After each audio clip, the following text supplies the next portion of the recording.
Or not yours? No. Have that. No, it's for coach, as far as I know. Hard to win on the road with 21 turnovers, and yet I feel like we did some things that were much better. I loved our effort. I loved our fight. You guys now know why I say I like this team a lot. I mean, this team continues to grow. I love the start of the game, establishing Georgie on the block. Georgie's proven that he can score against the best players that this country has to offer, and very pleased with Adonis and what he gave us tonight. And I thought his competitive spirit was tremendous, and it was a tough night for Trent, but you want to give Indiana a lot of credit. And I thought the game was decided the last 3 minutes of the first half. Some poor execution on our part, and then the start of the second. That started from the inbounds pass to the next pass, and then it was Romeo, I don't know, 8 or 10 straight points. But again, it's a lot of credit to Indiana, and they played well enough to win. And yet, I feel like if we continue to do that tonight, we're going to win games in this league. What happened with Georgie? What was the change after he got going early? I think it's an emphasis. I think it's a priority for us to miss him. The one thing we have in our offense is so many opportunities to get him the ball, and it's not him. If you watch Georgie's footwork and his ceiling and his post-ups, he does it whether he gets it or not. And it's the other guys continuing to look for him. And Georgie's a really good passer. He's going to be unselfish if he catches it, but his mindset was tremendous today, and yet we had stretches that we didn't get him the ball.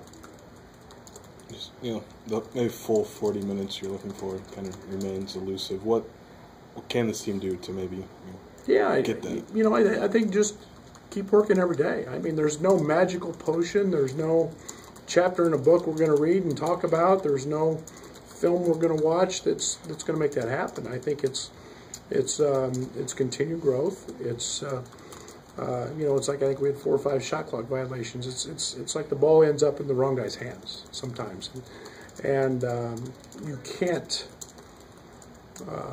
There's no prescription for that. It just happens, and yet.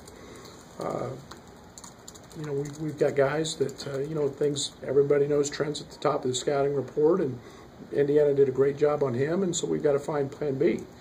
And, Io stepped into that role, Georgie's stepping into that role, and we've got to make sure that then AJ's and Kippers and DeMonte's and Dre's do their part as well. But we're going to keep fighting. I like I like the progress we made this week, and we look like a really, really good basketball team in the first half tonight.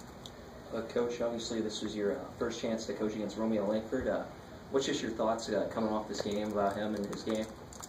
Well, there's no doubt. I mean, he's as good as advertised.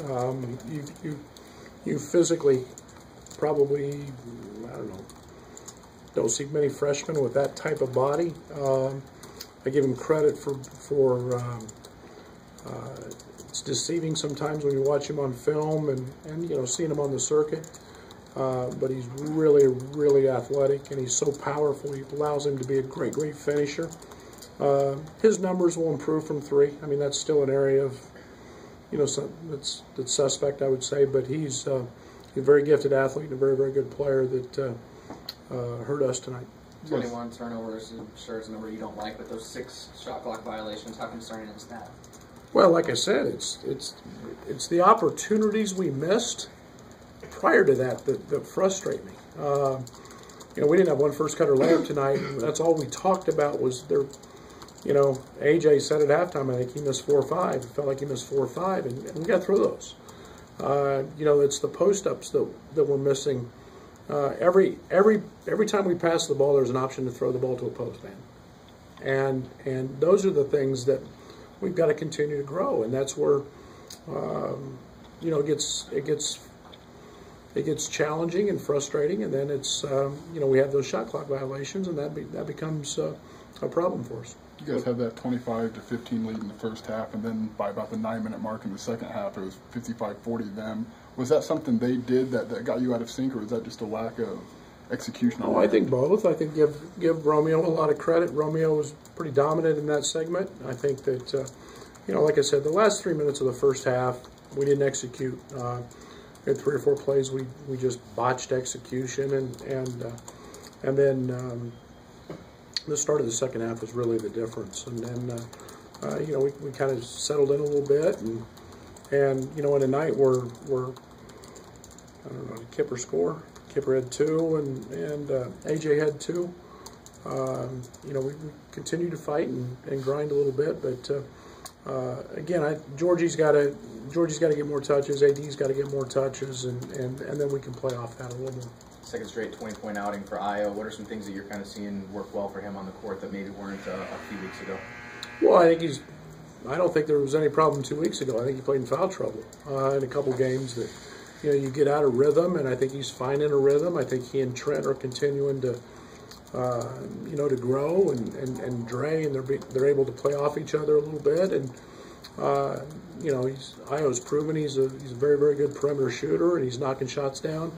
We're running actions to him, or trying to, and you know, that becomes another piece. His consistency, you know, you put that with Trent, and you put that with Georgie, and now we start cooking with gas a little bit, and that's something that I feel pretty confident about. That he's relaxed, he's understanding what we're doing, and that's positive. You mentioned Aaron said he missed a few of those cuts at halftime. Is that encouraging that these guys are seeing this kind of in the moment? They don't need you guys to remind them, or how do you look at that? Missed opportunity, but yeah, I mean, it's one thing to see it; it's another thing to process it and make it happen. And that's you know, we got to continue to work on that. It takes time, and it's not always easy, and yet you know, it's getting there. And again, when you can put the ball in front of the rim with a post up, it gives you a lot of options, and that's where we got to start to play from. And then the cutters will become a little more problematic for people as we continue to grow. Kip and AJ, 2 of 12 from the field. What did you kind of see that led to their struggles tonight? Well, Kip was just foul trouble.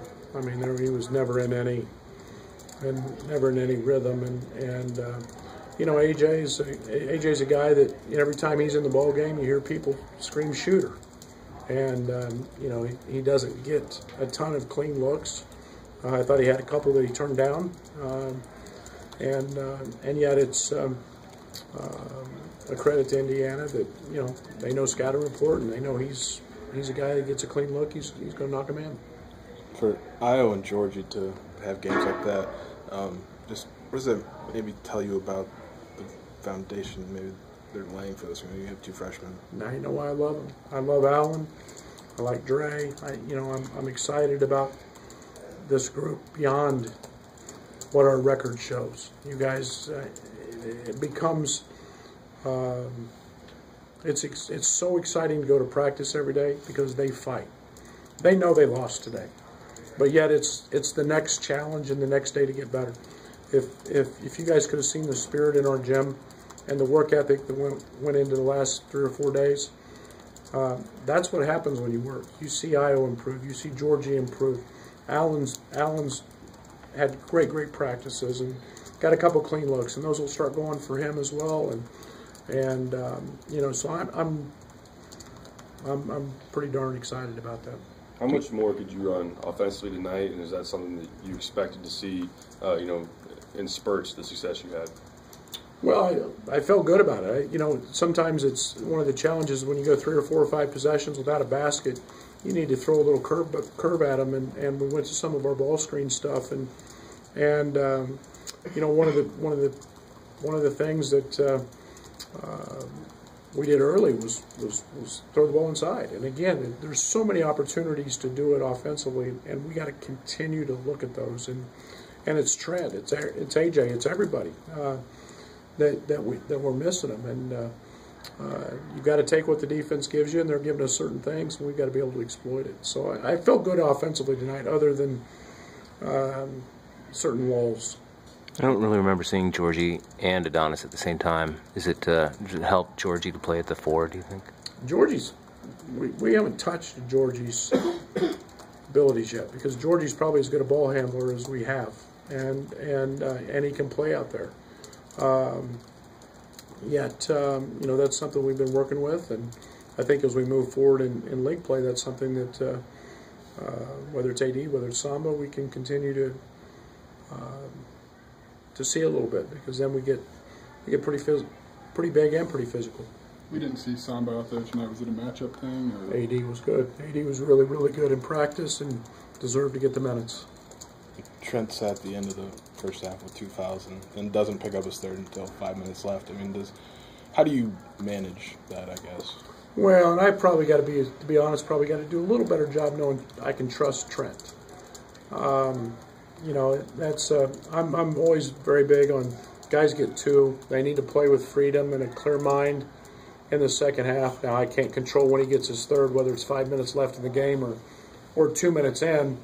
You know, and if that backfires, then you're in trouble. I left Dre in with 2, and but yet I said he and Kipper, and you know, I like those guys to have some freedom and a clear mind in the last half, and not have to worry about if I get another one, I'm going to the bench. So, but Trent, I trust, and I've got to get.